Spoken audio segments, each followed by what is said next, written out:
നമസ്കാരം. ഇന്ന് എനിക്ക് 58 വയസ്സ് തികയാണ്. 1968 ജൂലൈ മാസം 14-ാം തീയതി മിഥുനമാസത്തിലെ പൂരുരുട്ടാതി നാളിലാണ് ഞാൻ ജനിച്ചത്. 58 വയസ്സ് തികയുന്ന എനിക്ക് ജീവിതം എങ്ങനെയായിരുന്നു എന്നുള്ളതാണ് പറയാൻ പോകുന്നത്. ഇത്രയും കാലത്തെ ജീവിതം വളരെ സന്തോഷകരമായിരുന്നു, വിജയകരമായിരുന്നു.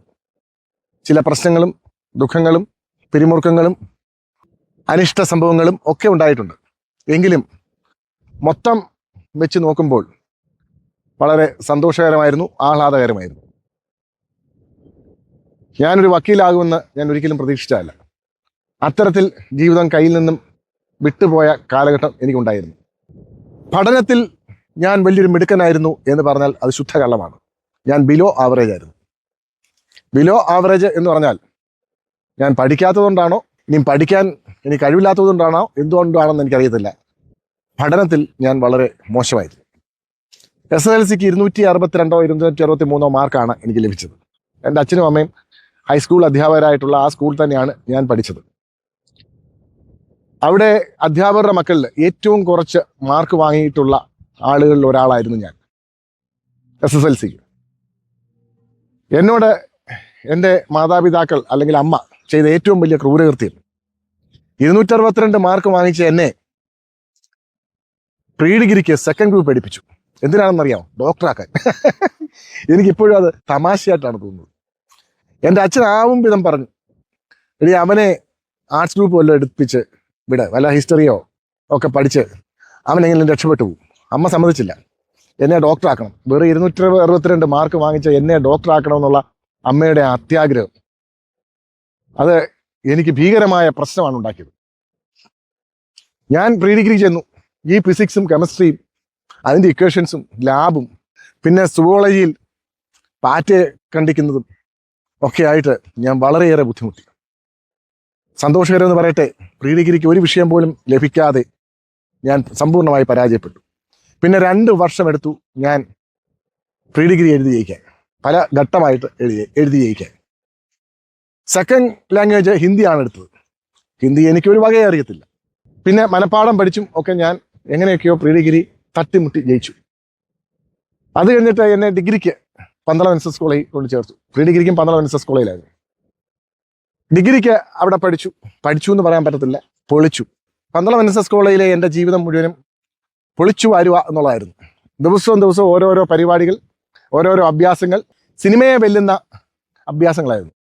പല പല കാര്യങ്ങൾ. ഇപ്പോഴും എന്നെ അറിയാവുന്ന ചില സുഹൃത്തുക്കളൊക്കെ ചില കഥകളൊക്കെ പറയും. ആ കഥകളൊന്നും ഞാൻ പറയുന്നില്ല. അങ്ങനെ ഡിഗ്രിക്ക് പന്തളം NSS കോളേജിൽ പഠിച്ചു. 2.5 വർഷം പഠിച്ചു എന്ന് പറയണ്ട, പോയി. അവിടെ പരീക്ഷയൊന്നും എഴുതാതെ പിന്നീട് എൻ്റെ ഒരു ജ്യേഷ്ഠ സഹോദരനെ പോലുള്ള ഒരാൾ, കൊടുമൺ നന്ദൻ ചേട്ടൻ പൂനെയിൽ LLBക്ക് പോയി ചേർന്നിരുന്നു. അദ്ദേഹം വന്ന് പറഞ്ഞു, ഇയാൾ ഇവിടെ നിന്നാൽ ശരിയാവത്തില്ല, പൂനെക്ക് വാ, നമുക്ക് അവിടെ പോയി LLBക്ക് ചേരാം. ഇവിടെ നിന്നാൽ പ്രശ്നമാകും, കൂടുതൽ പ്രശ്നത്തിലേക്കേ പോകും. അച്ഛനോട് വന്ന് സംസാരിച്ചു. അങ്ങനെ ഞാൻ LLBക്ക് പൂനെയിൽ ചേർന്നു. അപ്പോഴേക്കും എൻ്റെ ജീവിതത്തിൽ പല പല അനിഷ്ട സംഭവങ്ങളും ഉണ്ടായി. ആ അനിഷ്ട സംഭവങ്ങളുടെ പശ്ചാത്തലത്തിൽ എനിക്ക് മറ്റൊരു രക്ഷയില്ലാത്തതുകൊണ്ട് ഞാൻ മുഴുവൻ സമയവും പൂനെയിൽ നിന്ന് അന്നാണ് ഞാൻ ശരിക്കും പഠിച്ചത്. ഞങ്ങൾ അന്ന് 50 പേരായിരുന്നു ഫസ്റ്റ് ഇയർ ചെന്നപ്പോൾ ഞങ്ങളുടെ ക്ലാസ്സിലുണ്ടായിരുന്നത്. 50 പേരിൽ ഒരു വർഷം പോലും പോകാതെ 5-ാം വർഷം വരെ വന്ന 5 പേരിൽ ഒരാളായിരുന്നു ഞാൻ. നല്ല മാർക്കും എനിക്കുണ്ടായിരുന്നു. അന്നാണ് ഞാൻ ശരിക്കും പഠിച്ചത് മറ്റൊരു രക്ഷയുമില്ലാത്തതുകൊണ്ടാണ്. എൻ്റെ ജീവിതം എന്നിൽ നിന്നും കൈവിട്ട് പോകുന്നു എന്ന് ബോധ്യപ്പെട്ട് അന്നാണ് പഠിച്ചത്. പിന്നെ വക്കീലായി. എൻ്റെ സീനിയർ D രാജേന്ദ്രദാസ് ചേട്ടനോടൊപ്പം, അദ്ദേഹം മരിച്ചുപോയി, അദ്ദേഹത്തിൻ്റെ ജൂനിയറായിട്ട് പ്രാക്ടീസ് തുടങ്ങി. അവിടെ 5 വർഷം ഉണ്ടായിരുന്നു. പിന്നെ ഞാൻ സ്വതന്ത്രമായി പ്രാക്ടീസ് തുടങ്ങി. ഏകദേശം ഒരു 10 വർഷക്കാലം ദാരിദ്ര്യമായിരുന്നു. യഥാർത്ഥത്തിൽ ദാരിദ്ര്യമായിരുന്നു. വല്ലതും കിട്ടിയെങ്കിലായി, കിട്ടിയെങ്കിലില്ലെങ്കിലായി. പിന്നീട് ഇന്ന് വരെ എനിക്ക് യാതൊരു വിഷമവും യാതൊരു സാമ്പത്തിക ബുദ്ധിമുട്ടും ഉണ്ടായിട്ടില്ല. സ്വതന്ത്രമായി പ്രാക്ടീസ് തുടങ്ങിയിട്ട് ഇപ്പോൾ 26 വർഷമാണ്. ടോട്ടൽ 31 വർഷമായി അഡ്വക്കസിയിൽ. ഇതിനിടയിൽ വളരെയേറെ കാര്യങ്ങളൊക്കെ ഉണ്ടായിട്ടുണ്ട്. പിന്നെ എനിക്ക് നല്ല പേരിനേക്കാൾ നല്ല പ്രശസ്തി സത്പേരിനേക്കാൾ കൂടുതലുള്ളത് ദുഷ്പേരാണ് എന്നെല്ലാവരും പറയുന്നു. ഈ ദുഷ്പേര് വന്ന് ദുഷ്പേരൊരു ആഭരണമാക്കി ഞാൻ മാറ്റി. എങ്ങനെ എന്നെപ്പറ്റി ആര് പറഞ്ഞാലും എനിക്കൊന്നുമില്ലാത്ത അവസ്ഥയിൽ ഞാൻ എത്തി. ആർക്കും എന്തും പറയാം, ആരെന്ത് പറഞ്ഞാലും എൻ്റെ വിഷയമല്ല എന്നുള്ള തരത്തിൽ എൻ്റെ മനസ്സ് പാകപ്പെട്ടു. ദുഷ്പേര് പറയാൻ കാരണമുണ്ട്, ചുമ്മാ ഒന്നും പറയുന്നതല്ല, കാരണങ്ങൾ വളരെയേറെയുണ്ട്. അതുകൊണ്ട് ദുഷ്പേര് എനിക്കൊരു ഭൂഷണമായി. ചിലരൊക്കെ പറയും, എന്നോട് വന്ന ചില സുഹൃത്തുക്കൾ, ഇന്ന ആൾ ഇന്നത് പറഞ്ഞു, ഇന്ന ആൾ മണിച്ചേട്ടനെ പറ്റി ഇന്ന മോശം പറഞ്ഞു. ഞാൻ അവരോട് പറയും, നിങ്ങളും കൂടെ 10 മോശം അങ്ങ് പറ, എന്നോട് ഇതൊന്നും വന്ന് പറയണ്ട, എനിക്കിതിൽ താല്പര്യമില്ല. എന്നെപ്പറ്റി മറ്റുള്ളവർ ഇങ്ങനെയൊക്കെ ആയിരിക്കും പറയുന്നതെന്ന് എനിക്കറിയാം, എനിക്കത് കേൾക്കണ്ട.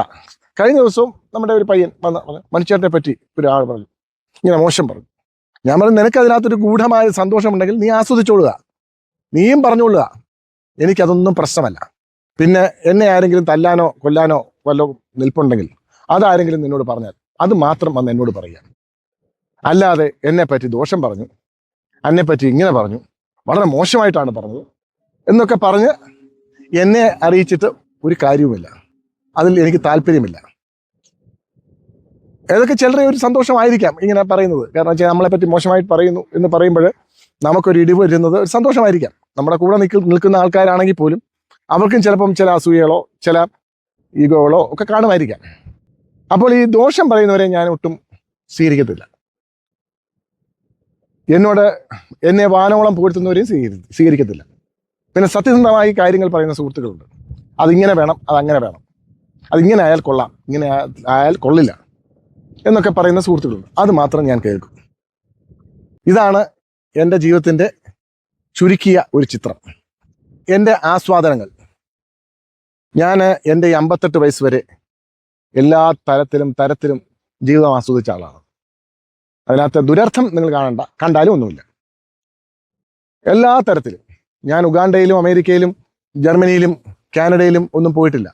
പക്ഷേ ഞാൻ കണ്ട ദൃശ്യങ്ങളെല്ലാം നല്ല സുന്ദരങ്ങളായിരുന്നു, നല്ല ഓർമ്മകളായിരുന്നു. നന്നായി ഞാനതെല്ലാം ആസ്വദിച്ചിട്ടുണ്ട്. ഇനിയും എനിക്ക് കൂടുതൽ ആസ്വാദനങ്ങൾ ഉണ്ടെങ്കിൽ ഈ ആസ്വാദനങ്ങളുടെ പുനരാവർത്തനം മാത്രമാണ്. അല്ലാതെ ഒരു പുതിയ ആസ്വാദനം ഇനി എൻ്റെ ജീവിതത്തിൽ ഉണ്ടാകുമെന്ന് ഞാൻ പ്രതീക്ഷിക്കുന്നില്ല. കാരണം അത്രത്തോളം ജീവിതം സന്തോഷകരമായി ആസ്വദിച്ചു, ഉല്ലസിച്ചു, ആഘോഷിച്ചു. അതിൽ എനിക്ക് വളരെ നന്ദിയുണ്ട്, കടപ്പാടുണ്ട് ജഗദീശ്വരനോട്. ഞാനൊരു ഈശ്വരവിശ്വാസി അല്ല എന്ന് തെറ്റിദ്ധരിക്കാറുണ്ട്. ഞാൻ ശക്തമായ ഈശ്വരവിശ്വാസമുള്ള ആളാണ്. എൻ്റെ വിഷമതകളും അച്ചീവ്മെൻറ്റും എല്ലാം എൻ്റെ ദൈവത്തോട് ഞാൻ പറയാറുണ്ട്. എന്നാൽ എൻ്റെ ഈശ്വരവിശ്വാസം എൻ്റെ ഉള്ളിൽ മാത്രമാണ്. എൻ്റെ ഈശ്വരവിശ്വാസം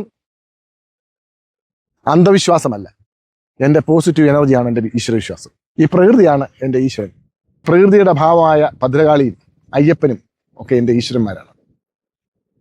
എന്തായാലും 58 വയസ്സ് വരെ ജീവിച്ചിരുന്നു. ഇനിയുള്ള കാലം എങ്ങനെയായാലും അതിനെപ്പറ്റി എനിക്ക് വലിയ വ്യാകുലതയൊന്നുമില്ല. വരുന്നത് പോലെ വരട്ടെ, എന്തായാലും മരിക്കും. എല്ലാവർക്കുമുള്ള ആ ആസന്ന മൃത്യു എനിക്കുമുണ്ടാകും. അതുവരെ പല പല കാര്യങ്ങൾ ചെയ്യാനുണ്ട്, സന്തോഷകരമായി ജീവിക്കാനുണ്ട്, നമ്മുടെ പ്രവൃത്തി നന്നായിട്ട് ചെയ്യാനുണ്ട്. ഇത്രയുമാണ് എൻ്റെ ജീവിതം. അതുകൊണ്ട് സന്തോഷകരമായിരിക്കുന്നു. എന്നെയും നിങ്ങളെയും ഈശ്വരൻ അനുഗ്രഹിക്കട്ടെ. നന്ദി, നമസ്കാരം.